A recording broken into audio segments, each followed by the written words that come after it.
Well, the recent rise of the decades-old industry, how online leagues are turning into big business opportunities, and the factors paving the way to esports in India, and much more. Let's discuss that in this panel discussion.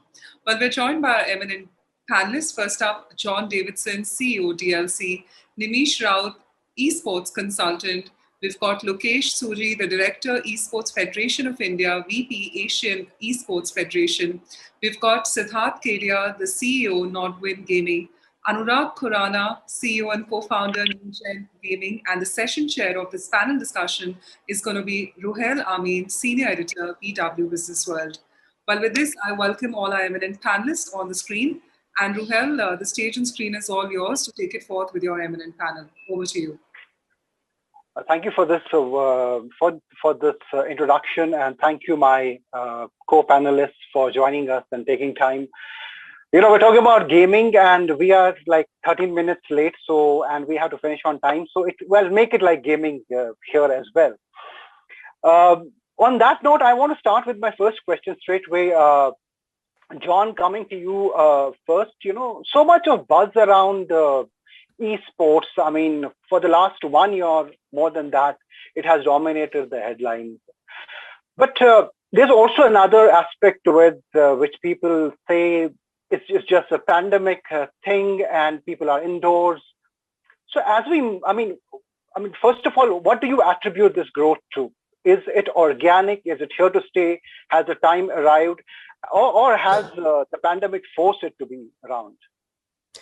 Yes, thank you so much for asking the question. You know, I think what the pandemic did is it showed the world what was already happening. And it just made it much more obvious to people who had no idea what youth all across the world have been doing.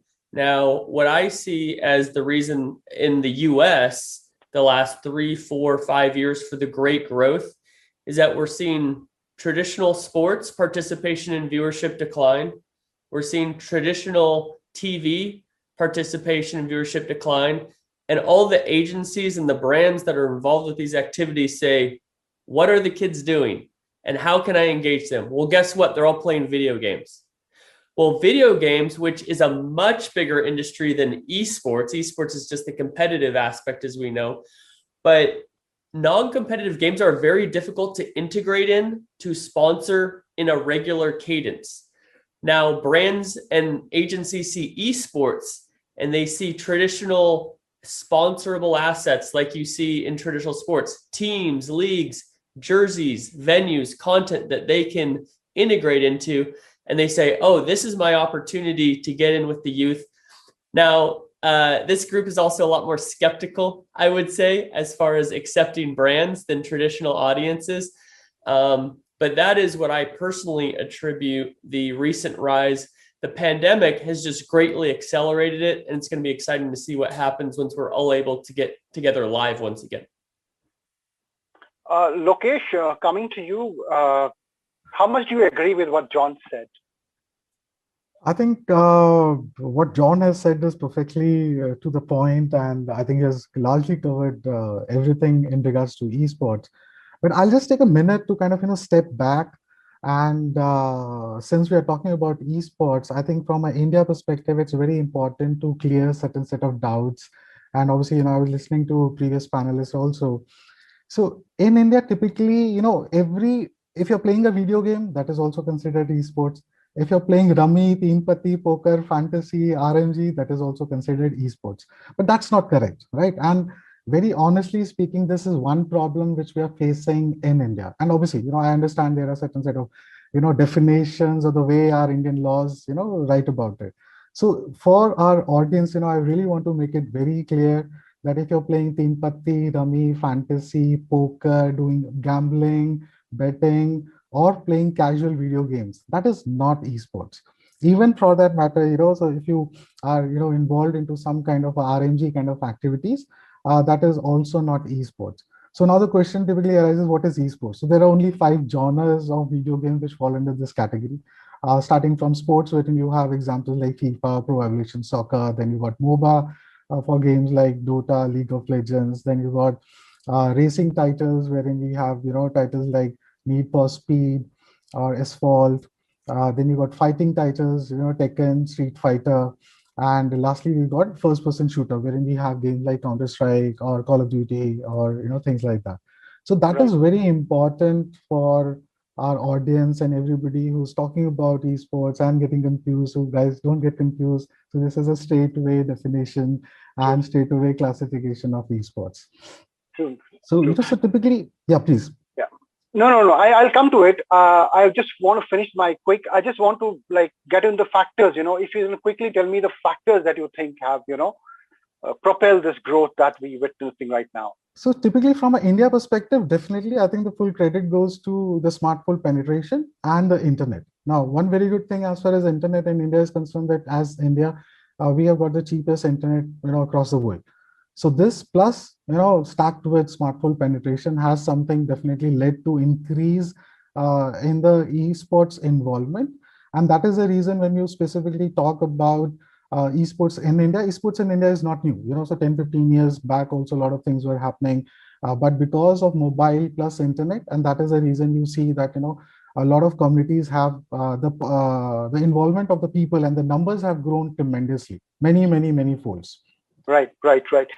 Sidharth, to you, you've been there and one of the foremost players in this domain. Is this growth that we are witnessing, is it like an exception, or is it, it is deserving, like it was waiting for this period to come and it just came around? How do you see this? My view is the growth that you see, which has happened in the last 1 year, although the whole pandemic, the lockdown, that has played a catalyst in this growth, but this growth was coming.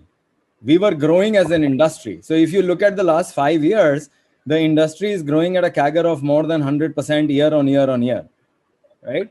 Now, what has happened is that because the numbers now start become respectable, the numbers now start looking bigger than what they were before, is why it has come into notice in the first place. Pandemic also, what it did was a lot of apprehensions that were there of consuming content online, of playing games, whether it was penetration of plastic, which is credit cards, debit cards, whether it was just having OTT platforms on your devices, whether it was just availability of good internet, which everyone was forced to have, whether because they were working from home or because they were studying from home. I think some of those impediments that were there that were stopping the democratization of esports, those impediments went away because of the pandemic. However, esports has been growing very, very steadily over the last few years.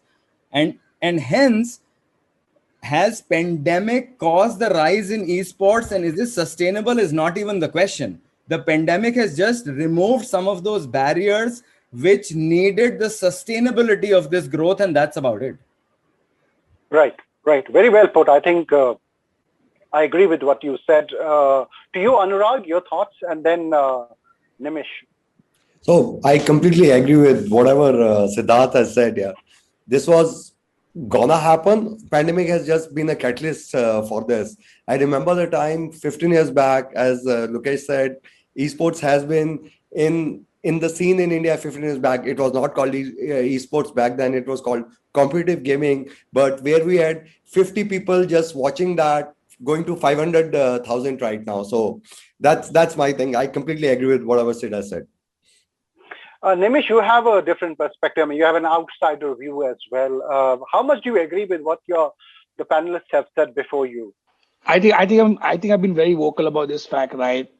I don't think there has been a massive growth in esports in terms of the number of participations or the number of competitive teams or the overall ecosystem growing when it comes to the money coming into as a sport, right? There has been a lot of talk around gaming and real money gaming and funding happening to certain entities and certain companies within the space. But because I've been on the publisher side, I've been on the broadcaster side, and I've also used to run a professional team till May this year. We are very far away from it being a esports ecosystem, right? I'm not talking about global. I'm talking purely India right now. While the world's gone in one direction, I think our direction is either not defined yet, or it's completely the other way around, right? So, but that's my point of view. Yeah, the numbers. We're still at the start of it, right? Right. Yeah, I think more than being at the start of it, I would say the numbers are not even lucrative enough to even consider them to be a sustainable sport right now.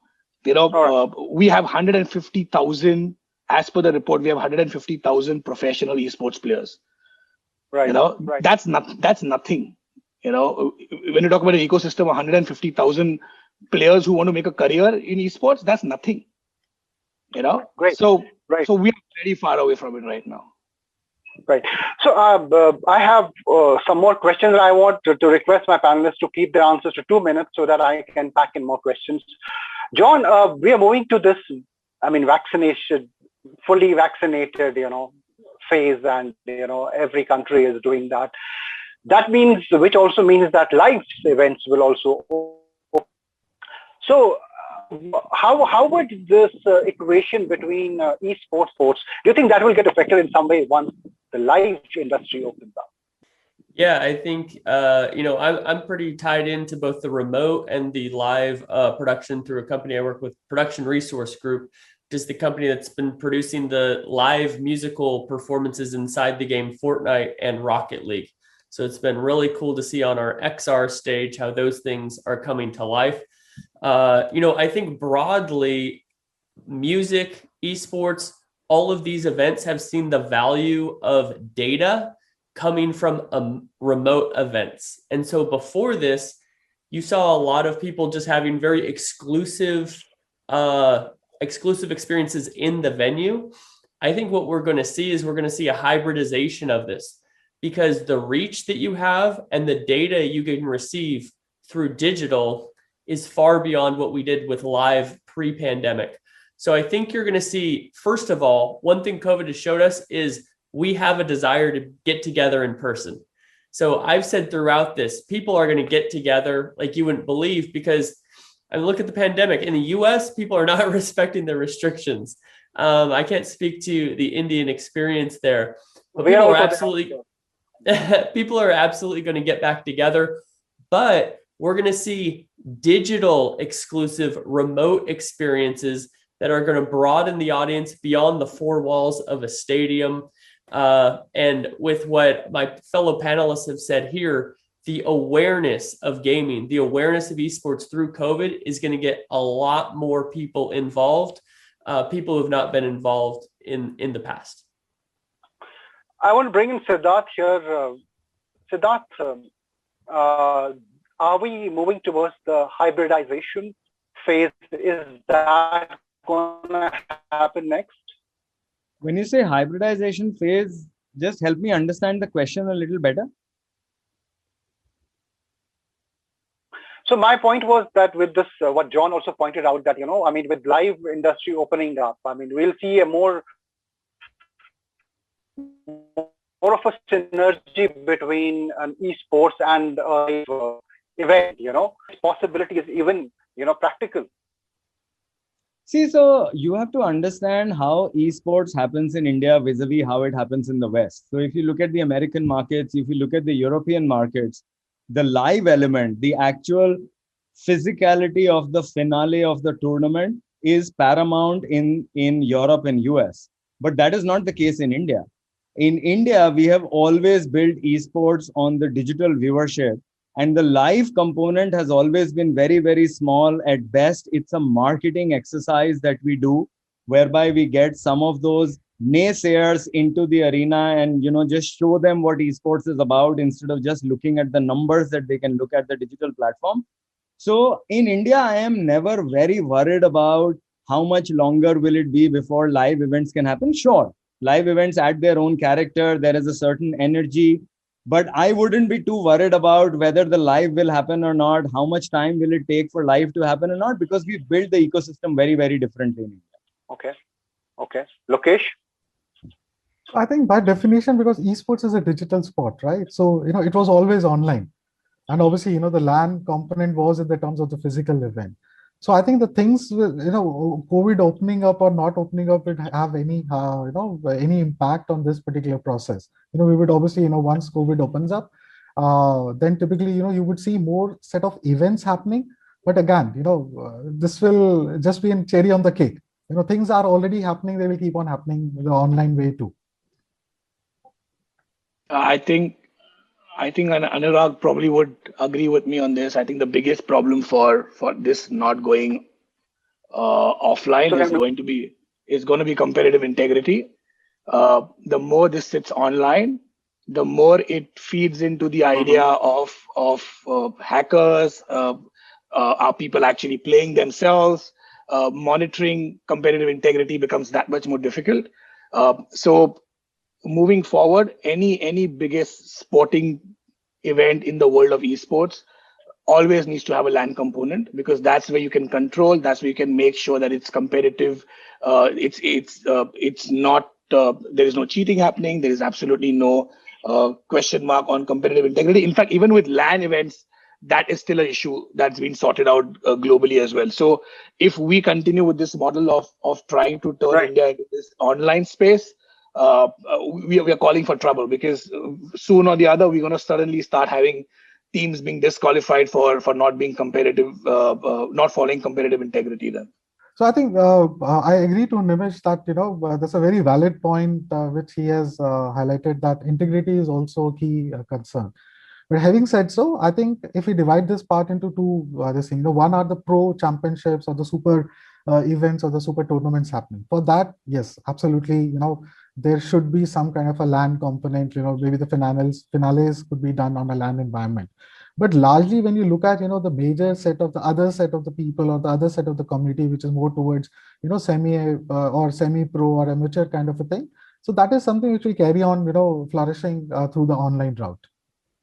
All right, Anurag, to you, I want to come up with my next question, which is about end of the day, we measure the success of any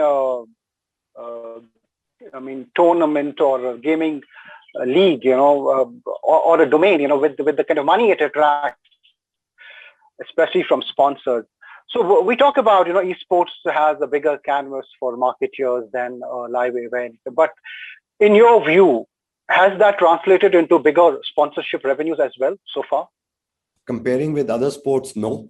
But whatever I've seen in last 1 year, you got more sponsors, and actually non-endemic sponsors are coming into the play, which is a good sign. But we have a long way to work on that side. But Nimish, you are right on the point.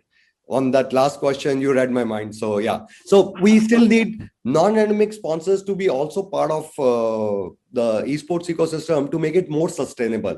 Where Nimish's point is very valid, that since we don't have that many players, we don't have offline events, that all is stopping them to coming. Then other problem I generally have, with which Nimish also knows, that it's a hard sell for non-endemic people, because they don't understand this part. Right. John, I'll come to you later. I just want to get the Indian perspective. And then, because I think our industries are very different when it comes to attracting sponsorship revenue. Sidharth, to you, how has the sponsorship landscape been as we talk about the rise of esports consumption and more people coming to it? Has it reflected in more sponsorships? So, there are two parts to the sponsorship landscape that you're talking about. And the best person to ask this question is my friend Nimish in this call. But still, there are the two components of sponsorship. One is the number of sponsors that are increasingly becoming interested in esports. And two is the quantum of money that these sponsors are investing behind esports. So the number of sponsors that are interested in esports has been going up year on year. However, the quantum of money that they are investing is still very, very small, because esports is still very experimental for them. And you have to understand that from a sponsor's point of view, or when a sponsor is working with an agency, from their point of view, their metric of measurement is still the same. They are still talking of reach. They are still talking of engagement. Esports has not reached a platform whereby it can cater to the reach and engagement that traditional esports or some of the larger entertainment programs provide. So till the time the sponsors don't change their metric to the youth affinity, the engagement, the loyalty with the gaming community, with the youth community that we are talking about, esports will struggle to get big quantums of sponsorship, because the reach will not be in the foreseeable future unless a game breaks away like PUBG Mobile had done before it got banned. Unless a game breaks away, the reach is not going to be comparable, and hence the money spent on esports is always going to be far less than what it is spent on traditional sports, even though more and more sponsors are interested in the game. Nimish? I would really want to add on to this, and this is a very interesting topic. Now everybody says esports is growing and everything, but this is the hard reality. And I would be very critical here in the terms that the problem lies that, so people are looking at esports as an activation tool. That's the problem, right? So esports has to be in the center, and then you build your activations around it. It has to be looked upon as a sport. I'm just giving an example, right? Take for example, Paytms or whatever, brands, they take the, title sponsorship of, let's say, IPL, right? Beyond that, there's nothing there which, BCCI does or anybody else does. Now, what Paytm or, Dream 11 and all these companies would do is they will build activations around that. So as of today, typically, marketing agencies and, the brands also think that, okay, so we are launching something new. Let's do they will obviously call it as a gaming event, but definitely that's not a gaming event. That's an esports event. And that is where the problem is. And then hence you get into all these, ROIs calculation, what is the reach, how many viewers, how much is the participation. So that is one big mindset change, which is required as far as the industry or the sponsors are concerned. Right. Nimish, and then finally to John. Well, I kind of agree with what Sidharth said, right? Like, there has been a huge number, there has been a growth in terms of the kind of brands that want to kind of get into this space, right? But if we take 1 or 2 steps behind, right, the larger issue here is not whether esports is good enough compared to other sports, or whether it's with every industry, right? You're always trying to fight for the same amount of money. As a marketer today, esports has just become another way for me to market my product, right? So while initially there was only cricket, then cricket became cricket football, then it became music, then it became comedy. Today there's another genre being added to a marketer's kitty, saying that, hey, here is a way for me to diversify my brand and diversify my funds, right? So I guess complaining about the space within the marketing space is unfair, because as a marketer, I have the right to check out what options I have in the market to go and market my brand. But as an industry, I think one of the things that needs to be done is a very clear, matrix and a very clear valuation of what we're talking about, right? The unfortunate part is that there are so many different types of numbers being thrown at brands today that any normal brand would just be scared of putting in big monies right now. One report talks about having 300 million odd gamers. The other report talks about only 150,000 gamers. Somebody talks about this being the biggest thing, and prize pools of being 6 crores and so many players playing on day in, day out. There is absolutely no uniformity when it comes to the message being given out. The reason cricket does really, really well in this country is because everyone knows that the matrix for cricket is very well defined. Of course, the broadcasters have done a fabulous job over the last few years to make sure that the media agencies and everyone involved with the ecosystem understand what they're trying to sell and what they're getting in return.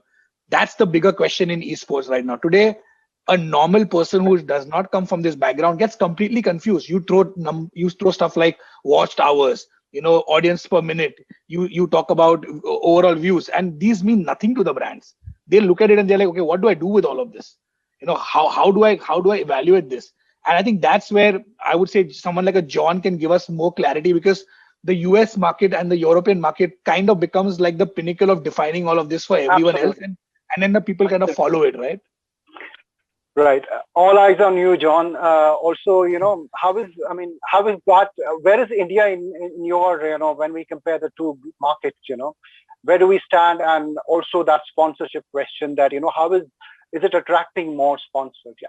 Yeah, absolutely. Thank you. And I love this discussion with the panelists, because, there's a lot of people who just want to celebrate esports and they don't want to get into the details that it's not perfect. Right. So I think all of my fellow panelists here are right on with poking some of the holes and kind of put a magnifying glass on the challenges that we can develop solutions for. So number one, the question about, money coming into this space, we're seeing more of it come into this space because that's kind of brands only option halfway through the pandemic.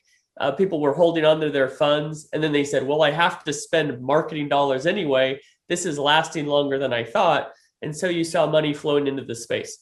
I think the number one thing that we can do to get more money, firm sponsors flowing into space, is professionalizing our industry to get ROI, return on investment, back to partners. Right now, what partners and sponsors are investing in is potential. What is terrifying globally is that we see that partnership revenue, sponsorship revenue is the number one source of revenue in esports. Many brands are not receiving an ROI on that. A lot of it is because many people working in the esports space just are very young and do not have a lot of professional business experience. At the Esports Trade Association, this is what we do. We bring together the endemic industry alongside complementary experts from outside and enable them to learn from each other and share knowledge. What I'll say next is I think would be very valuable is more detail with the audience of esports. We talk about esports very different than traditional sports, right? You don't say, would you like to reach the sports audience? It's 7 billion people globally. No, we say cricket is specifically this, right? American football is this size audience and it looks like these demographics. What we need to do is say, hey, PUBG Mobile is this size in this country, and this is the demographic. Overwatch is this size, these demographics. When we can be more transparent about our space, we don't have to be dishonest about it or lack transparency. It's still very compelling. But then brands can know how to target accurately. This is the last thing I'll say, and then I'll give it back to you. But right now, the only thing you can judge a sponsorship on, from the US perspective at least, is the size of the following of the league or the team. If you have a global brand presence, you would sponsor League of Legends just because they are the biggest league globally.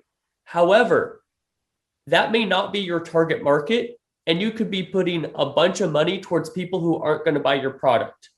What if it turned out that it was PUBG Mobile, or it was Smash, or it was Rocket League who was the right audience for you, but you just didn't have the information to make that proper decision?